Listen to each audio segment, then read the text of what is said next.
Hello बच्चों, कैसे हैं आप सभी लोग। आई होप आप सभी बहुत अच्छे होंगे और बहुत मेहनत कर रहे होंगे। आज हम इस वीडियो में फोर्स के बारे में चर्चा करेंगे और हम जितने भी forces Newton's law of motion chapter में पढ़ते हैं उन सभी फोर्सेस के बारे में डिस्कस करने की कोशिश करेंगे।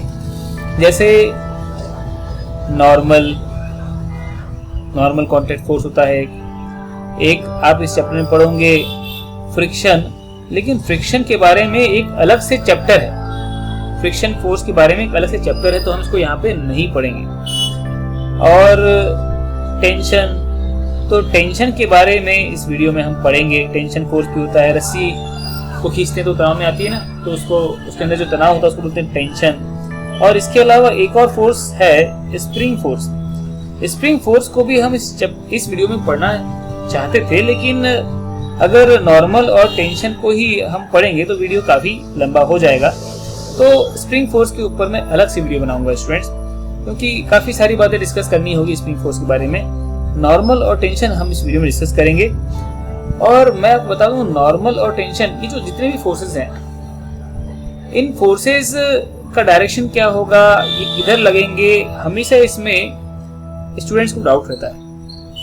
तो उनको शुरुआत में लगता है कि सब आ गया, लेकिन पता नहीं क्यों बाद में वो डाउट आता है। इसलिए अगर आप पहली बार देख रहे हैं तो बड़े इत्मीनान से देखो, सब कुछ नोट करो, आपको एकदम समझ में आ जाएगा कि नॉर्मल और टेंशन लगता कैसे है। स्प्रिंग के बारे में मैं अगला वीडियो बनाऊंगा। फ्रिक्शन फोर्स के बारे में एक अलग से चैप्टर है, तो जब हम न्यूटन्स लॉ ऑफ मोशन खत्म कर देंगे तब हम फ्रिक्शन फोर्स के बारे में पढ़ेंगे और बहुत अच्छी अच्छी बात सीखेंगे। कहीं जाने की जरूरत नहीं है, एकदम कोर बातें जो होती है, जेई लेवल पे जो बातें होती है वो हम करेंगे एकदम डिटेल में। चलिए स्टूडेंट्स, तो पहले हम बात करते हैं फोर्सेस के बारे में। पहले समझते हैं कि फोर्स क्या है।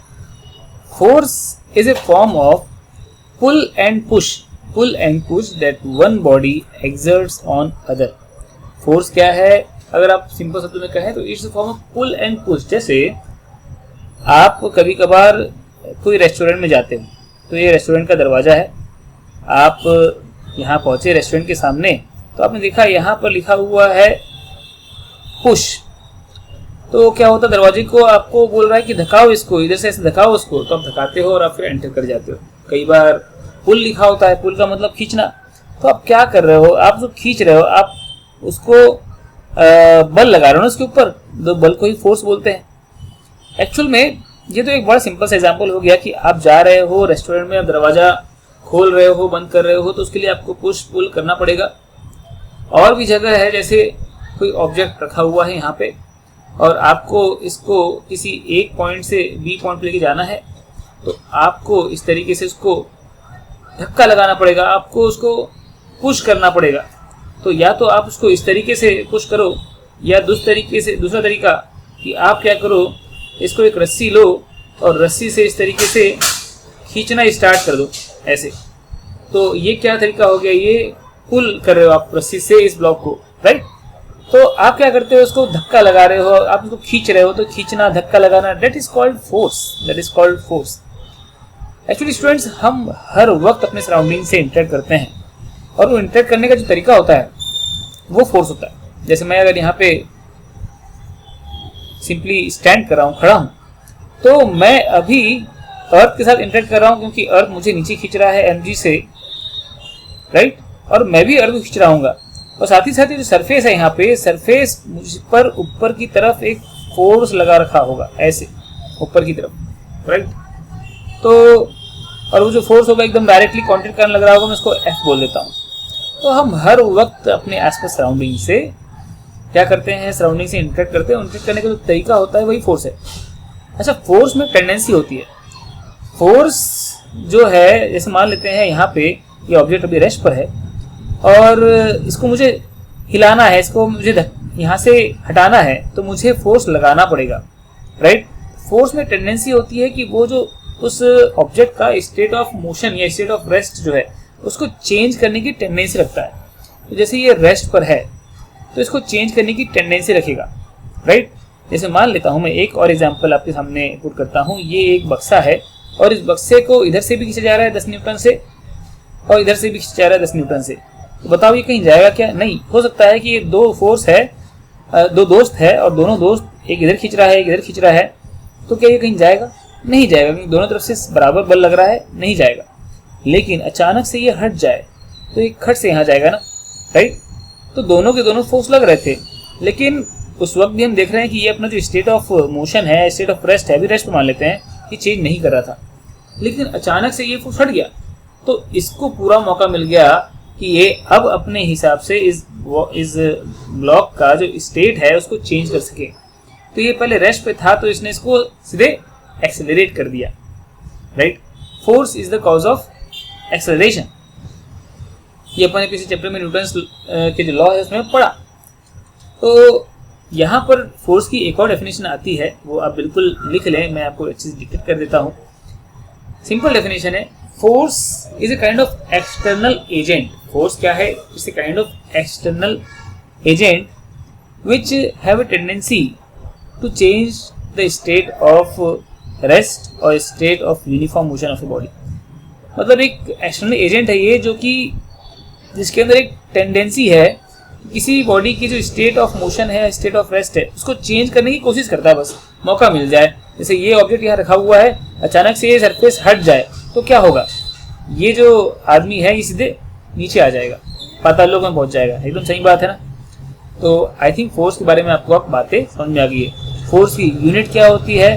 फोर्स की SI यूनिट होती है क्या? फोर्स की SI यूनिट क्या होती है? न्यूटन। इसको हम न्यूटन जो साइंटिस्ट थे उन्हीं के नाम से रखते हैं। इसको अगर हम यूनिट लिखें इसकी प्रॉपरली तो होगी kg मीटर सेकेंड -2। और एक सीजीएस सिस्टम भी होता है, आपको अच्छे से पता है। सीजीएस सिस्टम इसकी यूनिट होती है डायन, डायन नहीं डायन। तो इसको अगर आपने चाहो तो ग्राम सेंटीमीटर सेकेंड -2, इस तरीके से। और थोड़ा आपको पता भी रहना चाहिए कि 1 न्यूटन और डायन में कितना अंतर है। तो 1 न्यूटन इज इक्वल टू 10⁵ डायन, इस तरीके से। तो ये बात आपको ध्यान रखनी है। चलिए अब हम बात करते हैं फोर्सेस की। बच्चों, पूरे यूनिवर्स में अभी तक सिर्फ और सिर्फ 4 प्रकार के फंडामेंटल फोर्सेस पाए गए हैं। दुनिया के सारे फोर्सेस जो आपको दिखते हैं वो सब के सब इन्हीं से बने हैं। तो मैं वो चारों फोर्सेस एक बार डिस्कस कर देता हूँ आपके साथ। ओके बच्चों, देखो, दुनिया भर में अभी तक जो है 4 ही फंडामेंटल फोर्स पाए गए हैं, और वो है gravitational force, electromagnetic force, strong nuclear force, weak nuclear force. ये जो strong nuclear force, weak nuclear force है, ये तो न्यूक्लियस के अंदर पाए जाते हैं, इनसाइड न्यूक्लियस। तो अभी हम इस चैप्टर में इनसाइड न्यूक्लियस तो बात ही नहीं कर रहे। वैसे भी न्यूक्लियस फोर्स के बारे में आपको पढ़ना है 12th में। 12th में एक चैप्टर है एटॉमिक स्ट्रक्चर, उसमें मतलब मॉडर्न फिजिक्स में बहुत सारे चैप्टर है, एटॉमिक स्ट्रक्चर है, उसमें तो हम एटम्स के बारे में ही पढ़ेंगे। फिर पूरा न्यूक्लियर फिजिक्स करके आता है, उसमें हम न्यूक्लियस के बारे में पढ़ेंगे और भी बहुत सारी बातें। तो वहीं पे जाके हम स्ट्रॉन्ग न्यूक्लियर फोर्स और वीक न्यूक्लियर फोर्स के बारे में बात करेंगे। इलेक्ट्रोमैग्नेटिक फोर्स जो है, इसको हम डिटेल में, इलेक्ट्रोमैग्नेटिक मतलब इलेक्ट्रिक, इलेक्ट्रोस्टैटिक्स और मैग्नेटोस्टैटिक्स, ये सारे जो फोर्स है ये सब हम जाके 12th में पढ़ेंगे, राइट? पर हम इनका जो कॉम्बिनेशन है उसको जरूर यहाँ पे पढ़ने वाले। मैं अभी आपसे डिस्कस करूंगा कि नॉर्मल और टेंशन जो हमने पढ़े थे, नॉर्मल, टेंशन, फ्रिक्शन, ये सब क्या है, इलेक्ट्रोमैग्नेटिक फोर्स में ही काउंट किए जाते हैं। ग्रेविटेशनल फोर्स, ग्रेविटेशनल फोर्स तो आप सब जानते ही हैं कि 2 पार्टिकल रखे हुए हैं उस डिस्टेंस पे, तो वो आपस में अट्रैक्ट करते हैं। ये एक इंडिपेंडेंट फोर्स है, बिल्कुल। तो हम इसके बारे में पढ़ेंगे और इनकी डिटेल में नहीं पढ़ेंगे, लेकिन कौन कौन से फोर्स है जो इलेक्ट्रोमैग्नेटिक फोर्स की कैटेगरी में आते हैं वो जरूर हम पढ़ेंगे। देखो बच्चों, फोर्सेस, जितने भी फोर्सेस होते हैं नॉर्मली हम पढ़ते हैं, उन सभी फोर्सेस को हम कैटेगराइज कर सकते हैं, और मेनली 2 कैटेगरीज बनाई जा सकती है, फील्ड फोर्सेस और कॉन्टैक्ट फोर्सेस। बहुत सिंपल है, आपको आप सुनते जाएंगे आपको सब समझ में आ जाएगा। फील्ड फोर्सेस क्या होते हैं? वो फोर्सेस जो कि जिनको कोई भी कांटेक्ट की जरूरत नहीं होती है एक बॉडी किसी बॉडी पे फोर्स लगाने के लिए। Those forces that does not require any contact, any physical contact, ऐसा बोलना चाहिए, any physical contact to exert force on any body, वो एनी बॉडी लिखा है स्पेस के साथ। मतलब जैसे फॉर एग्जाम्पल अगर हम बात करते हैं फील्ड फोर्स के एग्जाम्पल की, पहले के एग्जाम्पल की, तो एग्जाम्पल हो गया ग्रेविटेशनल फोर्स। अभी बताओ एक बॉडी यहाँ पे रखी हुई है तो अर्थ उसको खींच रही होगी नीचे की तरफ, कुछ ना कुछ फोर्स लगा रही होगी। सो अर्थ हम देख ही रहे हैं, देखते ही हैं कि जब ग्रेविटेशनल फोर्स है, जो अर्थ जो ग्रेविटेशनल फोर्स लगाती है, उसके लिए बॉडी को और अर्थ को कॉन्टेक्ट में आना जरूरी नहीं है। बहुत दूर दूर से भी ग्रेविटेशनल फोर्स लगता है, इसलिए ग्रेविटेशनल फोर्स को हम एक्चुअली लार्ज रेंज फोर्स भी बोलते हैं। लार्ज रेंज फोर्स दूर दूर तक लगते हैं, कोई कॉन्टेक्ट जरूरत नहीं होती है। सिमिलरली आपने इलेक्ट्रोस्टैटिक फोर्स के बारे में पढ़ा हुआ है कि दो चार्ज है, दो चार्ज आपस में एक दूसरे को अट्रैक्ट करते हैं या रिपल करते हैं डिपेंडिंग ऑन उनका चार्जेस क्या है। सेम चार्जेस रिपल करेंगे, ऑपोजिट चार्जेस अट्रैक्ट करेंगे, तो चार्जेस से कॉन्टेक्ट में आना जरूरी नहीं है, वो दूर से ही एक दूसरे पे फोर्स एक्सर्ट कर सकते हैं। तो ये कैसे हुए? Field forces. और हमें इसमें ग्रेविटेशनल फोर्स पढ़ना है। मैं आपके सामने पहले ग्रेविटेशनल फोर्स क्या है वो डिस्कस कर देता हूँ। ओके स्टूडेंट्स, देखो यहाँ पे क्या है ग्रेविटेशनल फोर्स हम सब जानते हैं, फिर भी मैं आपको एक बार बताना चाहूंगा। देखो भाई, कोई भी body, every body on earth is pulled toward the centre of the earth due to an attractive force of earth, that is called gravitational force. तो एवरी बॉडी ऑन अर्थ और नियर द अर्थ ऐसे बोलते हैं, या फिर ना बोले कोई दिक्कत नहीं, एवरी ऑब्जेक्ट दूर दूर तक भी होगा तो पुल तो होता ही है, भले कम फोर्स से हो रहा होगा। क्या अर्थ जो है सन को अट्रैक्ट नहीं कर रही होगी, लेकिन फोर्स बहुत वीक होगा उतने दूर पे, ये अलग बात है। Every body is pulled toward the centre of the earth due to an attractive force of earth called gravitational force.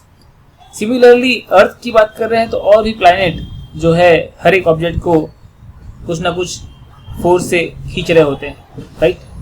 तो हम तो अभी अपने अर्थ की बात कर रहे हैं। सो यहाँ पर हम बात करेंगे कि अगर अर्थ के आसपास कहीं पर भी अगर acceleration due to gravity g है, if at any point acceleration due to gravity is g आप जानते हैं क्या होता है। g की वैल्यू अर्थ की सरफेस के पास कितनी होती है? 9.8 मीटर पर सेकेंड स्क्वायर। तो ऐसे ही किसी पॉइंट पर एक्सेलरेशन ड्यू टू ग्रेविटी अगर g है तो वहां पर then the force due to gravity on a body of mass m is given by m into G. अरे सिंपल सी बात यह है कि अगर किसी पॉइंट पर एक्सेलरेशन ड्यू टू ग्रेविटी मान लेते हैं g है, मतलब ये एक्सेलरेशन ही तो है। और हमें पता है by Newton second law net force on any object is equal to mass into acceleration. So mass into अगर उस पॉइंट पे एक्सेलरेशन टू ग्रेविटी है तो ग्रेविटेशनल फोर्स Fg कितना होगा? m इंटू जी। तो ये फॉर्मूला बन गया कि ग्रेविटेशनल फोर्स कितना होगा? m इंटू जी के बराबर होगा। कोई भी बॉडी होगा तो उस पर कितना फोर्स लग रहा होगा? m इंटू जी के बराबर। ध्यान रखें यहाँ पे जो m है वो एक पॉइंट ऑब्जेक्ट है, बहुत ही छोटा सा ऑब्जेक्ट है। तो ध्यान रखेंगे स्टूडेंट्स, ग्रेविटेशनल फोर्स कितना होता है? m इंटू जी। और अगर सरफेस के आसपास हो, आप सरफेस से मान लेते हैं 100 किलोमीटर की दूरी तक ही हो, तो वहां तक भी हम देखेंगे कि जी की वैल्यू ऑलमोस्ट कांस्टेंट होती है और उसकी वैल्यू हम नॉर्मली 9.8 मीटर पर सेकेंड स्क्वायर लेते हैं। और कई बार कैलकुलेशन पर्पस के लिए हम 10 मीटर पर सेकेंड स्क्वायर लेते हैं 9.8 की जगह। तो ये तो हुआ ग्रेविटेशनल फोर्स। ध्यान रखें, toward the centre of the अर्थ का मतलब होता है vertically downward. Toward centre of the अर्थ का मतलब होता है वर्टिकली डाउनवर्ड। मान लेते हैं कि ये अर्थ है, तो हमें ध्यान रखना है कि सेंटर को ज्वाइन करने वाली जो लाइन होती है ये वर्टिकल लाइन होती है। तो यहाँ पे वर्टिकल डाउनवर्ड ऐसा होगा।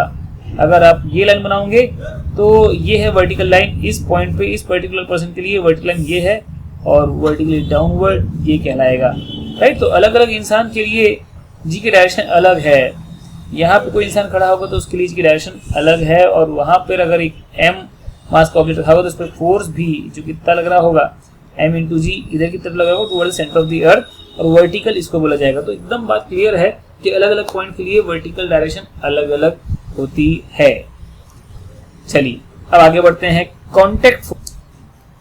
ओके, देखो हमने अभी दूसरा फोर्स भी पढ़ा था, दूसरी कैटेगरी, एक था फील्ड फोर्स और एक था कांटेक्ट फोर्स। तो फील्ड फोर्स में हमने देखा कि gravitational force, electrostatic force, magnetic force भी आता है, लेकिन हमें इलेक्ट्रोस्टैटिक और मैग्नेटिक फोर्स नहीं पढ़ना है, वो 12th में पढ़ेंगे। तो अभी हमने ग्रेविटेशन फोर्स डिस्कस किया। अब contact force, obviously contact force में क्या होगा, physical contact is needed, physical contact is needed. मतलब जब भी कोई ऑब्जेक्ट, दो ऑब्जेक्ट कॉन्टैक्ट में आते हैं, जब भी कोई दो ऑब्जेक्ट कॉन्टैक्ट में आते हैं तो वो आपस में कुछ ना कुछ फोर्स लगाते हैं। आप अभी अपने पेन को पकड़े हुए हो तो आप भी पेन को फोर्स लगा रहे हो, पेन भी आप पे फोर्स लगा रहा है, राइट। तो जब भी कोई भी दो ऑब्जेक्ट कॉन्टैक्ट में आते हैं तो कुछ ना कुछ फोर्स लगते हैं। तो सपोज मान लेता हूं कि एक ये ब्लॉक है जो कि ऐसे सरफेस पे रखा हुआ है। तो जब ये दोनों कॉन्टैक्ट में आए तो ऑब्वियसली सरफेस ब्लॉक पे कुछ फोर्स लगा रहा होगा, ब्लॉक भी सरफेस पे कुछ फोर्स लगा रहा होगा। मैं फॉर एग्जाम्पल एज्यूम करता हूं कि सरफेस जो है वो ब्लॉक पे कुछ ऐसे फोर्स लगा रहा होगा। ये जो ब्लॉक है इसके ऊपर और भी फोर्स लग सकते हैं एक्सटर्नल इधर से, लेकिन हम बात कर रहे हैं उसमें से सरफेस के कारण जो फोर्स लग रहा है वो ऐसा लग रहा है। मान लेता हूं यही नेट कॉन्टैक्ट फोर्स है FC, राइट। तो ये तो हो गया कॉन्टैक्ट फोर्स। ये क्या हो गया, कॉन्टैक्ट फोर्स। अगर मैं इस कॉन्टैक्ट फोर्स के दो टुकड़े करूं, एक टुकड़ा अलोंग द नॉर्मल, मतलब सरफेस जो है उसके नॉर्मल के अलोंग, सरफेस के परपेंडिकुलर, और एक टुकड़ा अलोंग द सरफेस, तो ये दोनों जो कंपोनेंट है, इन दोनों को कंपोनेंट बोलते हैं, इसको बोलते हैं नॉर्मल कॉन्टैक्ट फोर्स और इसको बोलते हैं फ्रिक्शन फोर्स। क्या बोलते हैं, नॉर्मल कॉन्टैक्ट फोर्स या नॉर्मल फोर्स। तो नॉर्मल फोर्स हमेशा सरफेस के परपेंडिकुलर वाला कंपोनेंट होता है और फ्रिक्शन फोर्स हमेशा सरफेस के अलोंग वाला कंपोनेंट होता है। जो कॉमन सरफेस है इन दोनों का, ब्लॉक और जो नीचे फ्लोर है उसका जो कॉमन सरफेस है उसके अलोंग फ्रिक्शन फोर्स और उसके परपेंडिकुलर नॉर्मल फोर्स। तो सबसे पहले हम जरा नॉर्मल फोर्स के बारे में पढ़ते हैं। तो एकदम सिंपल सी बात है, अगर मैं डेफिनेशन लिखूंगा तो नॉर्मल फोर्स क्या है, normal force is the component of contact force along the normal. What is it, along the normal contact. Students, ये it is the component of contact force along the normal. इसकी कुछ properties है जो हमें ध्यान रखना है। जैसे हम जब भी कभी किसी ऑब्जेक्ट पर नॉर्मल फोर्स को दर्शाएंगे तो हमें ध्यान रखना है कुछ बातें। सबसे पहली बात कि ये एक पुश टाइप का फोर्स है। नॉर्मल फोर्स कैसा है, एक पुश टाइप का फोर्स है। जब भी कोई दो ऑब्जेक्ट कॉन्टैक्ट में आएंगे तो एक दूसरे को धकाएंगे, और धकाने को क्या बोलते हैं, पुश करना, राइट। तो जैसे मैं बात करता हूं यहाँ पर, ये जो ब्लॉक है, ये ब्लॉक के ऊपर जो नॉर्मल कॉन्टैक्ट फोर्स लग रहा है वो ऊपर लग रहा है, राइट। ये जो सरफेस है, जो फ्लोर है, फ्लोर के कारण नॉर्मल कॉन्टैक्ट फोर्स, क्या मैं ऐसा नहीं कह सकता कि फ्लोर के कारण नॉर्मल कॉन्टैक्ट फोर्स ऑब्जेक्ट की तरफ ही लग रहा है। ऑब्जेक्ट पर जो नॉर्मल कॉन्टैक्ट फोर्स है फ्लोर के कारण वो ऑब्जेक्ट की तरफ ही है। एक बार फिर से रिपीट कर रहा हूँ, ऑब्जेक्ट पर जो नॉर्मल कॉन्टैक्ट फोर्स है वो ऑब्जेक्ट की तरफ ही है, क्योंकि फ्लोर नीचे है तो फ्लोर नीचे से ऊपर लगा रहा है और ऊपर कौन है, ऑब्जेक्ट। तो दूसरी इंपॉर्टेंट बात क्या हुई यहाँ पर कि नॉर्मल कॉन्टैक्ट फोर्स हमेशा टूवर्ड्स द ऑब्जेक्ट लगता है, टूवर्ड्स द ऑब्जेक्ट। ध्यान रखेंगे, अभी मैं एग्जांपल जब पढ़ के बताऊंगा ना तब आपको समझ में आएगा। और इसके अलावा ये हमेशा परपेंडिकुलर टू कॉमन सरफेस लगते हैं। It is always perpendicular to common surface. तो ये तीन बातें हैं जिसको आपको ध्यान रखना है हमेशा, along the perpendicular, along the normal the common surface, towards the objects, और क्या है, पुश टाइप का फोर्स है। अब कुछ एग्जांपल से मैं आपको बताता हूँ कैसे लगाएंगे डायरेक्शन, कैसे बताएंगे डायरेक्शन। ओके बच्चों, देखो अच्छे एग्जांपल करते हैं हम, और अभी मैं आपको समझाता हूँ कैसे नॉर्मल रिलेशन होता है। और ध्यान समझना, क्योंकि मैंने ऑब्जर्व किया है बहुत सारे बच्चे, बहुत सारे स्टूडेंट्स जब बाद में क्वेश्चन आता है और अप्लाई करने की कोशिश करते हैं तो हमेशा गलती कर देते हैं। इसलिए ध्यान से देखो स्टूडेंट्स, ये है तीन बातें जो हमने यहाँ पे पढ़ी कि तीन में से सिर्फ दो इंपॉर्टेंट है जो एक्चुअली हमें काम में आने वाली क्वेश्चन में, कि नॉर्मल फोर्स होता है हमेशा एक तो परपेंडिकुलर टू द सरफेस लगता है, परपेंडिकुलर टू कॉमन सरफेस, और दूसरा towards the object, perpendicular to common surface toward the object. ध्यान रखेंगे। तो जैसे ये रहा, ये ऑब्जेक्ट है, हम लगाना चाहते हैं फोर्स इस बक्से पर। तो इस बक्से पर ये फोर्स किधर रहेगा, आप ही बताओ जरा सोच के। आप चाहो तो वीडियो पॉज करो और एक बार सब कुछ अच्छे से लिख लो, चारों एग्जाम्पल, और फिर आप खुद से एक बार फोर्स को मार्क करो, एरो से दिखाओ फोर्स को, और फिर देखते हैं कि आपका सही होता है या गलत होता है। देखो ये रहा ऑब्जेक्ट, अब मैं बताने जा रहा हूँ, ये है ऑब्जेक्ट, और इस ऑब्जेक्ट पर अगर नॉर्मल फोर्स निकालना है तो पहली इंपॉर्टेंट बात है कॉमन सरफेस देखो, कॉमन सरफेस, इस पर कौन फोर्स लगाने वाला है, ये वेज, और वेज और ब्लॉक के बीच में जो कॉमन सरफेस है वो है ये, राइट। अब जो वेज है, वेज इस ब्लॉक पर किधर फोर्स लगाएगा, टुवर्ड्स द ऑब्जेक्ट। पहली बात तो क्लियर होगी कि फोर्स जो है इसी लाइन के लॉन्ग लगेगा और हमेशा टुवर्ड्स द ऑब्जेक्ट लगेगा। तो इस वेज से ऑब्जेक्ट की तरफ कौन सा डायरेक्शन हो गया, ये डायरेक्शन हो गया, तो नॉर्मल टू सरफेस ये लगेगा, और नॉर्मल को हम एन से रिप्रेजेंट करेंगे क्योंकि वो नॉर्मल कॉन्टैक्ट फोर्स है, और इस तरीके से लगेगा perpendicular to surface and towards the object. Similarly पहले मैं यहाँ आता हूँ, फिर अपन ये दो पे आएंगे। यहाँ देखो स्टूडेंट्स, जहाँ जहाँ कॉन्टैक्ट होगा वहाँ पे नॉर्मल कॉन्टैक्ट फोर्स होगा। तो यहाँ पे कॉन्टैक्ट है तो इस पॉइंट को मैंने ए बोल दिया और इस पॉइंट को बी कह दिया। सो ए पॉइंट पे अगर मैं नॉर्मल कॉन्टैक्ट फोर्स की बात करता हूँ तो देखो कॉमन सरफेस क्या होगा, ये पहली बात तो देखो कौन से दो ऑब्जेक्ट कॉन्टैक्ट में आ रहे हैं, ये सरफेस और ये रॉड, और इन दोनों का जो कॉमन सरफेस है वो कैसा है, पहचानो, ऐसा है। इसको आगे करते जाओ, ये पूरा एक कॉमन सरफेस हो गया। तो बी पॉइंट पे कॉमन सरफेस बी हॉरिजॉन्टल है, ए पॉइंट पे हॉरिजॉन्टल है, और इसके परपेंडिकुलर फोर्स लगेगा, मतलब इस लाइन के लॉन्ग वर्टिकल ये फोर्स लगेगा। एकदम आपको ये बात क्लियर होगी कि नॉर्मल कॉन्टैक्ट फोर्स ए और बी पे इस लाइन के लॉन्ग लगेंगे जो डॉटेड लाइन है। अब ऑलवेज टुवर्ड द ऑब्जेक्ट, तो फोर्स रॉड पे कौन लगा रहा है, नीचे की सरफेस, तो टुवर्ड द ऑब्जेक्ट मतलब नीचे से ऊपर की तरफ, टुवर्ड द ऑब्जेक्ट, तो किधर फोर्स लग रहा होगा, नॉर्मल ऊपर की तरफ, ये हो गया नॉर्मल एट ए, और सिमिलरली यहाँ पे ये हो गया नॉर्मल एट बी। क्या आपको बात समझ में कैसे हम कॉमन सरफेस निकाल रहे हैं, तो जहाँ पे वो टच हो रहे हैं, वहाँ पे टेंजेंट ड्रॉ करना चाहिए, जहाँ टच हो रहे हैं वहाँ टेंजेंट ड्रॉ करना चाहिए, और कॉमन टेंजेंट क्या होगा वही आंसर होगा। अब यहाँ पे आते हैं स्टूडेंट्स, देखो यहाँ पे भी दो कॉन्टैक्ट पॉइंट है, एक ये है, इसको मैं ए बोलता हूँ, और एक ये है, इसको बोलता हूँ बी। सो ए पॉइंट पे अगर हम देखें तो कॉमन सरफेस क्या होगा, टेंजेंट ड्रॉ करो। हम देख रहे हैं स्फीयर के लिए ये जो सरफेस है, ये सरफेस खुद एक टेंजेंट है, तो कॉमन सरफेस यही हो गया, राइट। और हमेशा जो नॉर्मल कॉन्टैक्ट फोर्स होता है टुवर्ड द ऑब्जेक्ट होता है, तो मुझे अगर स्फीयर पे निकालना है फोर्स ऑन स्फीयर, लिख देता हूँ यहाँ पे, हम बात कर रहे हैं ऑन स्फीयर, तो इस स्फीयर पे नॉर्मल फोर्स उसी की तरफ होगा। तो ये सरफेस के लिए ये स्फीयर राइट साइड है ना, तो ऑब्जेक्ट भी जो नॉर्मल भी टुवर्ड्स राइट ही होगा, ऐसे। सिमिलरली बी पॉइंट के लिए कॉमन सरफेस क्या होगा, ये, तो ये रहा नॉर्मल कॉन्टैक्ट फोर्स, और हम जानते हैं नॉर्मल कॉन्टैक्ट फोर्स जो होता है वो सेंटर से पास होता है, ये एन एट बी हो गया और ये एन एट ए हो गया, और ये उसका क्या होगा, सेंटर। तो आपको समझ में आया क्या किया, ये हमेशा परपेंडिकुलर टू सरफेस होगा, यहाँ पर भी परपेंडिकुलर टू सरफेस है, लेकिन हमेशा टुवर्ड्स द ऑब्जेक्ट भी है। एकदम यहाँ तक आपको पूरी बात क्लियर। अब ये है लास्ट पार्ट, बड़ा इंपॉर्टेंट है। यहाँ पे आप देखो ये एक रॉड है और ये एक वॉल है, तो हम चाहते हैं कि इस रॉड पे कितना फोर्स लग रहा होगा ये निकालना है। नॉर्मल कॉन्टैक्ट फोर्स कहाँ का लग रहा होगा, तो एक कॉन्टैक्ट यहाँ पर है ए और एक कॉन्टैक्ट यहाँ पर है बी। अब ए पॉइंट पे कॉमन सरफेस क्या होगा, सबसे पहले तो पॉइंट ऑफ कॉन्टैक्ट देखो, और पॉइंट ऑफ कॉन्टैक्ट पे दोनों पर एक टेंजेंट बनाओ। तो पॉइंट ऑफ कॉन्टैक्ट के लिए ये लाइन जो होगी ये खुद ही टेंजेंट नहीं होगी, ये लाइन जो होगी ये खुद ही क्या होगी, एक टेंजेंट हो गई। तो कॉमन सरफेस भी क्या हो गया, ये हो गया। इस लाइन के लिए जहां पे भी टच कर रही है जो टेंजेंट होगा वो यही होगा। तो नॉर्मल फोर्स इस लाइन, इस सरफेस के परपेंडिकुलर लगेगा।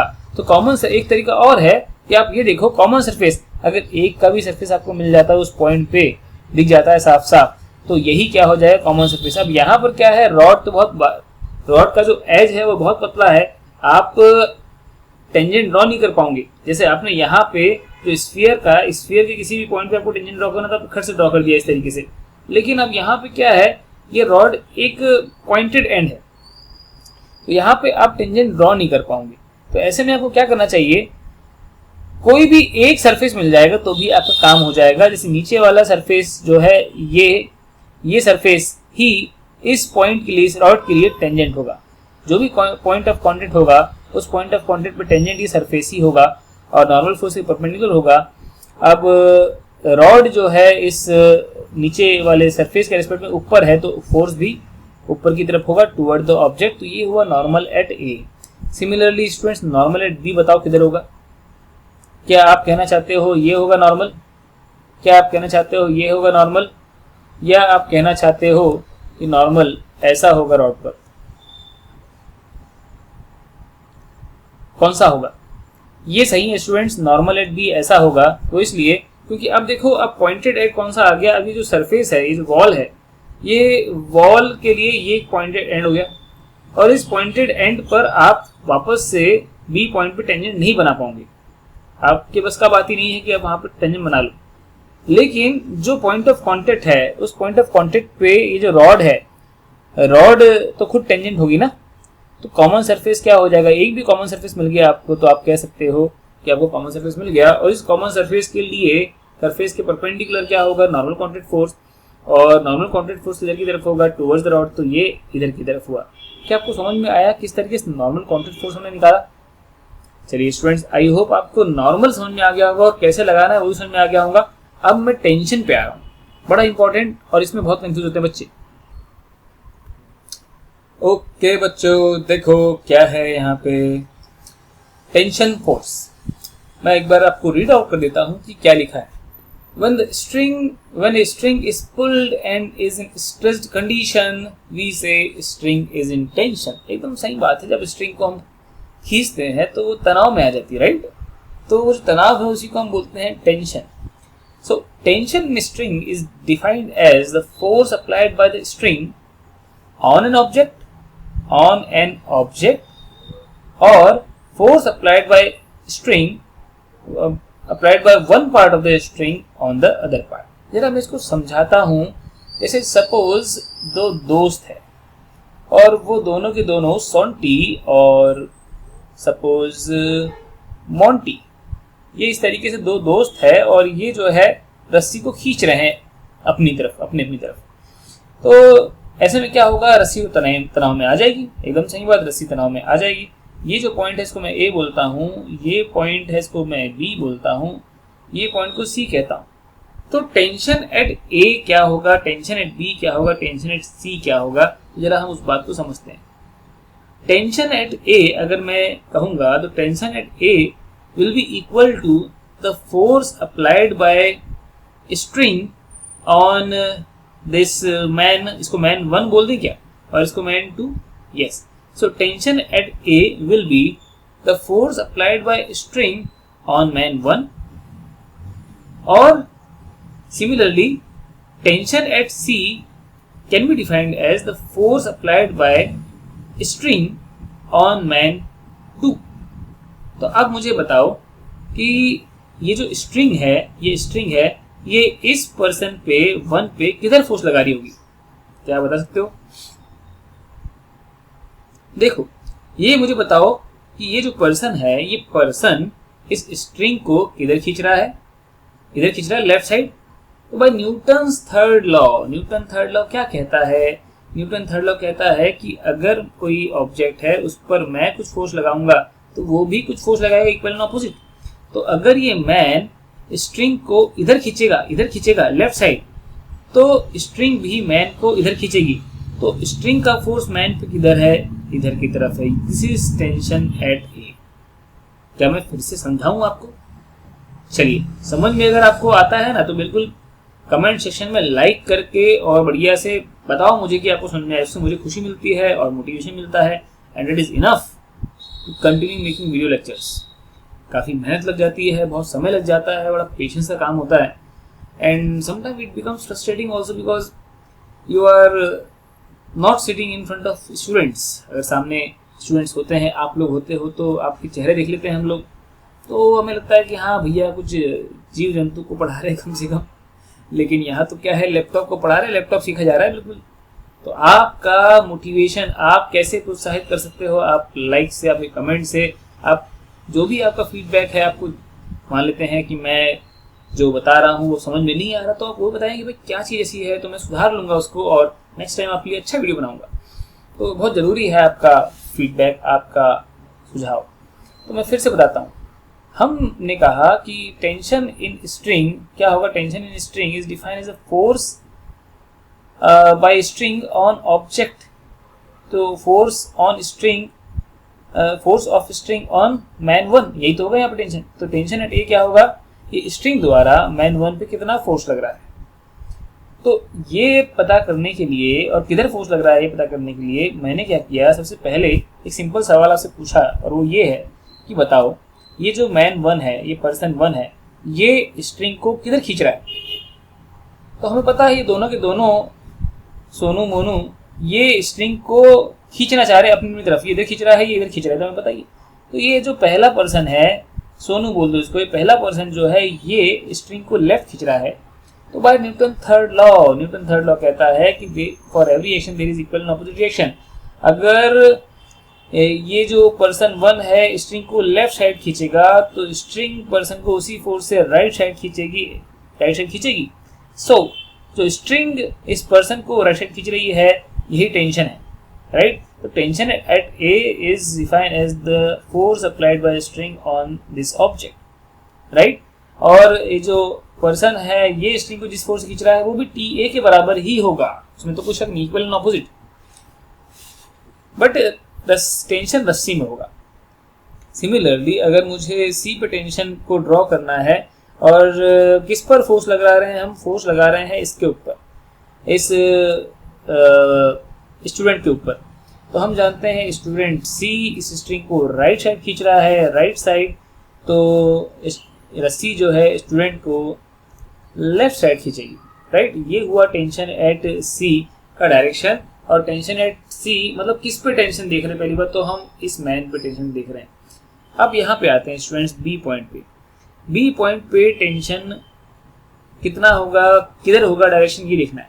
तो जब भी आपको ये बताना हो कि टेंशन का डायरेक्शन क्या हो, बहुत इंपॉर्टेंट बात कि जब भी जो सो रहा है वो जाग जाओ जब भी हमें रस्सी के कारण फोर्स बताना होता है, किसी पॉइंट पे टेंशन बताना होता है, तो ये जरूर बताओ पहले कि फोर्स किस पे लग रहा है, राइट। तो हम पहले फिर उसके ऊपर हम जो है फोर्स मार्क करेंगे।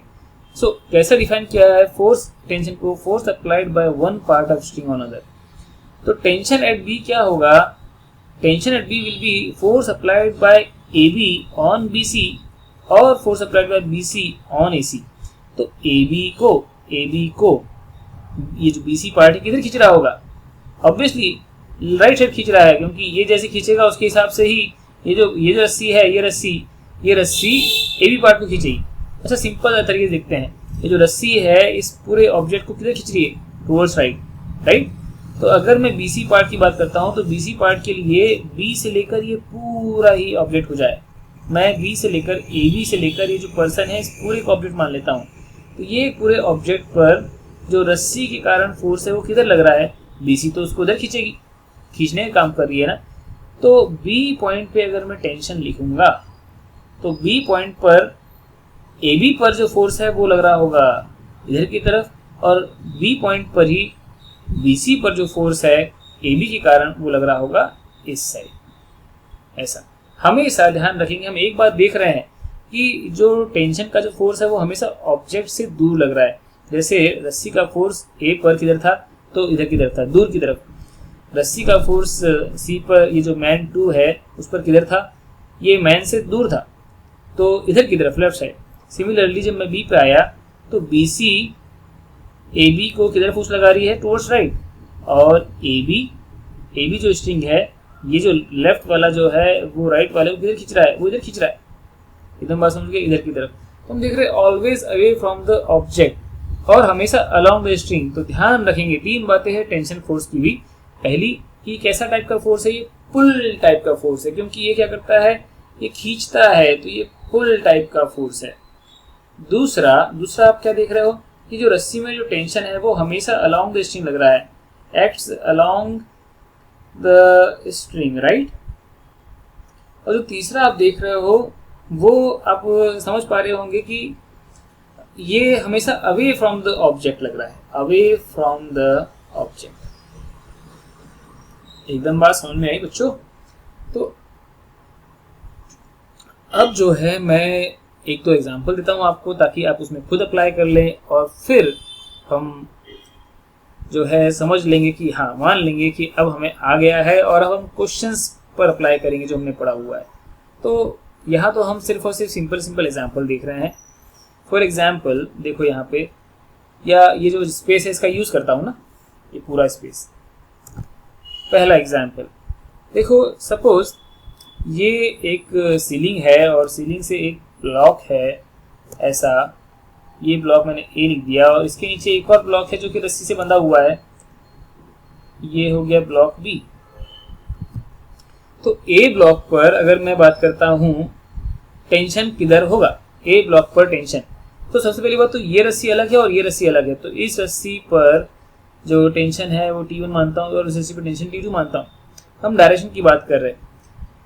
अगर बी ब्लॉक पर फोर्सेस को देखें तो बी ब्लॉक पर फोर्सेस, अभी रस्सी कॉन्ट्रैक्ट में है तो रस्सी के कारण फोर्स हमेशा रस्सी के अलाउंग लगता है, तो मतलब बात तो क्लियर होगी कि फोर्स रस्सी के अलाउंग ही लगेगा।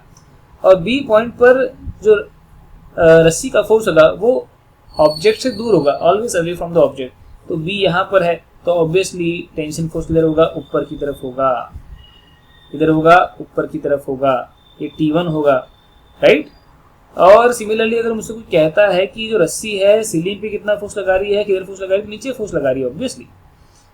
अच्छा, अगर मैं बात करता हूँ जो रस्सी है, दूसरी नीचे वाली रस्सी जो है उसमें टेंशन T2 है, तो नीचे वाली रस्सी ए पॉइंट पे इधर फोर्स लगा रही होगी, always away from the object, और बी पॉइंट पे उससे दूर तो ऊपर की तरफ। ऑब्वियसली रस्सी का काम है खींचना, तो वो उसको खींचेगी ही, उसको दूर, उससे दूर की तरफ फोर्स लगाएगी। एकदम सही बात। यहाँ पे स्टूडेंट्स मैं आपको एक इंपॉर्टेंट बात जरूर बताऊंगा कि एक आइडियल स्ट्रिंग करके भी एक कंसेप्ट होता है। एक आइडियल स्ट्रिंग होती है जिसका कोई मास नहीं होता। एक आइडियल स्ट्रिंग वो स्ट्रिंग है जो बिल्कुल स्मूथ है और विदाउट मास है, सर कोई मास नहीं होना चाहिए, एकदम मास नहीं होना चाहिए। तो अगर हमारे पास एक आइडियल स्ट्रिंग है जिसका कोई मास नहीं है, तो उसके लिए आप एक बात ध्यान रखोगे कि आइडियल स्ट्रिंग में जो टेंशन होता है वो हर जगह सेम होता है। क्या होता है? सेम होता है। जैसे ए पॉइंट, बी पॉइंट, और मैं एक और पॉइंट लेता हूँ बीच में, सी पॉइंट। तो ए बी सी पॉइंट, इन तीनों पॉइंट पे टेंशन जो होगा वो सेम होगा। अगर मैं बोलता हूँ कि ए पॉइंट पे जो टेंशन होगा वो ब्लॉक पर अगर लेफ्ट साइड लगा तो अगर टी लगा 10 न्यूटन लगा, तो बी पॉइंट पे वो टेंशन 10 न्यूटन लगेगा। वो क्यों? क्योंकि ये जो स्ट्रिंग है इसका मास कितना है? 0, मास लेस स्ट्रिंग। मतलब एक मास लेस स्ट्रिंग जो है वो सिर्फ और सिर्फ एक कनेक्शन की तरह काम करती है दो ऑब्जेक्ट के बीच में, और सब कोई रोल नहीं होता, वो सिर्फ और सिर्फ एक कनेक्शन का काम करती है। तो ध्यान रखेंगे, एक स्ट्रिंग है जो कि मासलेस है, उसमें टेंशन नहीं आ सकता। अगर आपको थोड़ा सा प्रूफ चाहिए तो मैं आपको यहाँ पे समझा देता हूँ। जैसे ये एक स्ट्रिंग है और स्ट्रिंग पे मैं एक छोटा सा एक मास ले लेता हूँ, अज्यूम करता हूँ एक मास। तो मैंने इतना बड़ा ये एक पार्ट लिया इसका, ठीक। इसका मास भी हम कुछ अज्यूम कर लेते हैं dm, छोटा सा मास है तो dm अज्यूम कर लिया। अब इस मास पर ये पॉइंट A है, ये पॉइंट B है, तो AB पर जो रस्सी का फोर्स होगा एक तो इधर की तरफ होगा, यहाँ ये अलग रस्सी है और ये अलग रस्सी है। तो अगर यहाँ टेंशन T1 है और यहाँ T2 है, मैं कहूँगा AB को ये जो राइट वाली रस्सी है वो अवे फ्रॉम द ऑब्जेक्ट खींची होगी, इसको मैं T2 बोल देता हूँ। और हो सकता है, एकदम बात समझ में आ गई, ये जो हमने छोटा सा पार्ट लिया है, ये पार्ट पर जो लेफ्ट वाली रस्सी है वो लेफ्ट तरफ फोर्स लगाएगी अवे फ्रॉम द ऑब्जेक्ट, जो राइट वाली रस्सी है वो राइट तरफ फोर्स लगाएगी अवे फ्रॉम द ऑब्जेक्ट। और मान लेते हैं कि ये जो रस्सी है कुछ एक्सेलरेशन से जा रही है इधर की तरफ। ऑब्वियसली अगर मैं एक्सेलरेशन इधर मानता हूँ तो T1 बड़ा मानूंगा, जिधर एक्सेलरेशन उधर ही क्या होगा? Net force. उधर नेट फोर्स है मतलब T1 बड़ा होगा। तो मैं लिखूंगा T1 minus T2 that is net force is equal to mass. Mass क्या है? dm into acceleration. एकदम से लिखा। अब अगर dm वाकई में 0 है तो फिर तो हम देख रहे हैं T1 is equal to T2 होगा। तो ध्यान रखेंगे माय डियर स्टूडेंट्स कि अगर रस्सी जो है उसका मास बिल्कुल नहीं है, उसका मास 0 है, तो टेंशन क्या होगा? हर जगह सेम होगा।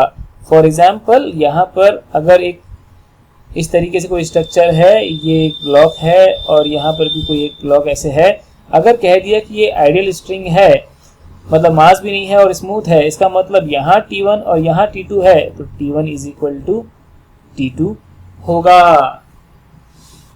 तो क्या बच्चों ये आपको सारी बात समझ में आई?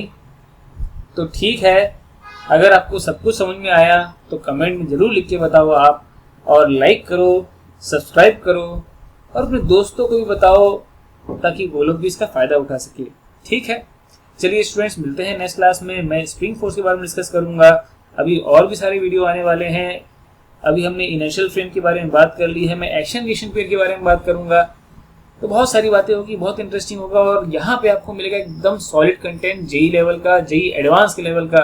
तो आपको यहाँ पे बहुत कुछ सीखने को मिलने वाला है स्टूडेंट्स। जेन्युइनली नो बकवास, सिर्फ और सिर्फ काम की बातें। Okay students, happy learning.